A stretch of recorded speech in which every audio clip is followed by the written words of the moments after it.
Hey guys, Aegis Unleashed here, back with another video, and today I wanted to talk a little bit about why I believe Xenoblade Chronicles as a series is still so niche, especially when compared to other franchises like Fire Emblem and Zelda.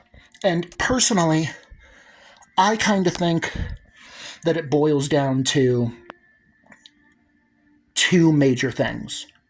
One of which is just the general age of the franchise, because Xenoblade is currently about 15 years old, and therefore it's kind of a one-generational series in terms of people, like 3 console generations, and like we're in this situation where like people that played Xenoblade 1 when it was new are like just now starting to have kids. But meanwhile, people that played like the original Zelda and the original Fire Emblem when they came out are more so in the category of like their kids are having kids and they're becoming like grandparents.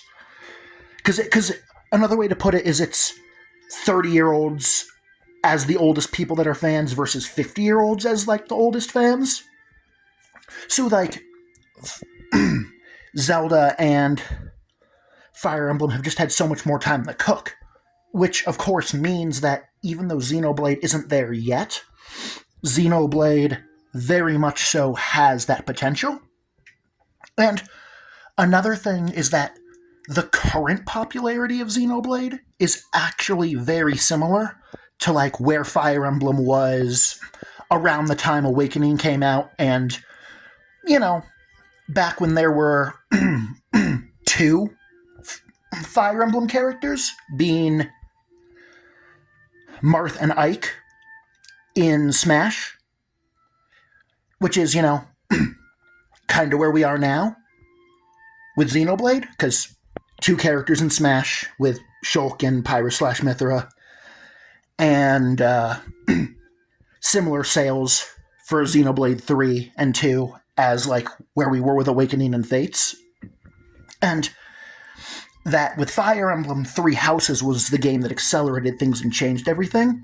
But now, because of the fact that the entire Xenoblade series has come out on Switch, it makes it so that Xenoblade 4 has the potential to do for Xenoblade what Fire Emblem 3 Houses did for Fire Emblem. So I do think it's just a matter of time until Xenoblade gets on level with where Fire Emblem currently is. But of course, by the time Xenoblade is where Fire Emblem is now, Fire Emblem will be bigger than it is now. And when it comes to will it ever catch up to Zelda, I think that the answer to that is no. And the reason why is because at the end of the day, Mario and Zelda have simple gameplay and simple stories. But Fire Emblem and Xenoblade have complex stories and complex gameplay, and therefore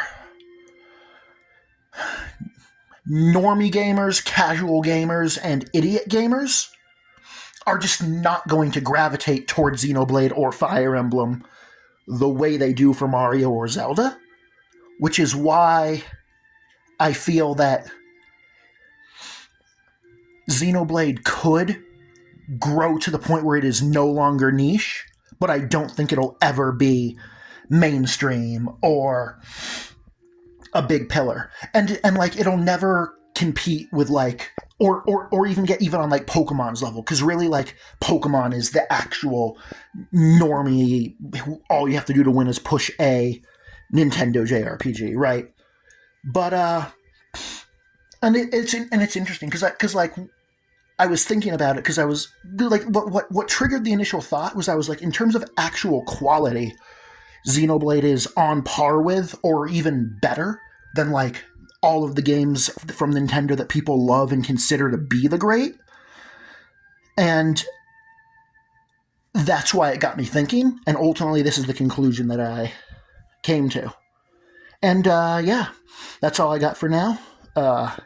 Thank you for watching, and until the next vid, peace out.